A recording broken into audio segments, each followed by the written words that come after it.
And let's get you some important news ahead of Olympics 2024.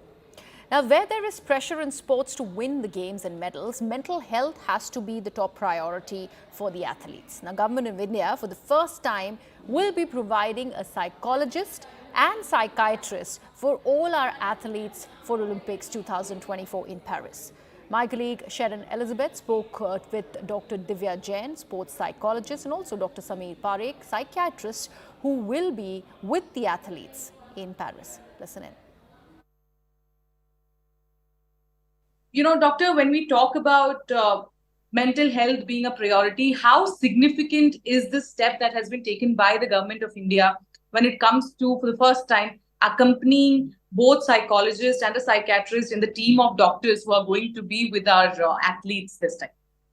It's almost unimaginable. If you'd asked me this when I first started out practicing as a sports psychologist, I would have not believed something like this would happen, because there's been years of stigma and lack of awareness that has shrouded the field of psychology, sports psychology, mental health at large. And I think the fact that the IOA and the sports ministry has made this initiative, it'll have an impact not just at Paris for these 2 weeks, but it'll have an impact on the sporting community at large. It'll have an impact on the perception of mental health at large as well. So I think this is a landmark decision.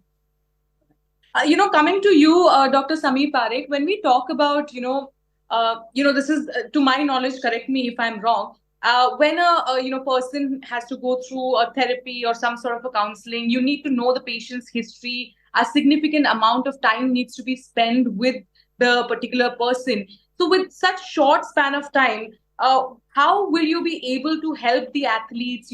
Of course, you're accompanying them, but do you think that there should have been more time before the games, trying to know them? How has been the process is what I want to know. No, I think, so try and understand it like this. When you look at the mental health component or the psychological aspect of performance, it is not happening at a given moment. There is a longitudinal access to this. One also needs to understand there are multiple aspects to performance. There is coach, there is your task skills, your own rehearsals, your own practice, your own support staff, nutrition, physio, the management of your injuries. So many things work together. So this particular aspect needs to be split in parts. Part one is what has been happening way before right now. So it's not something that has happened now.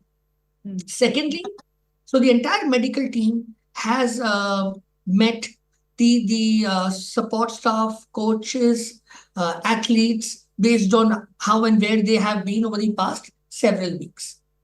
During the Olympics, it's a very here and now, because a lot of times it's about what I do tomorrow, what I do now. Is there something I can do? Because there are various factors and vectors playing on an individual when you are talking about performing at the highest level. But also, once the games are over, this process continues.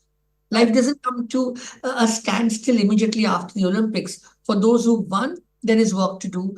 Those who can who can keep improvising, you can again do that. So one needs to look at it like that.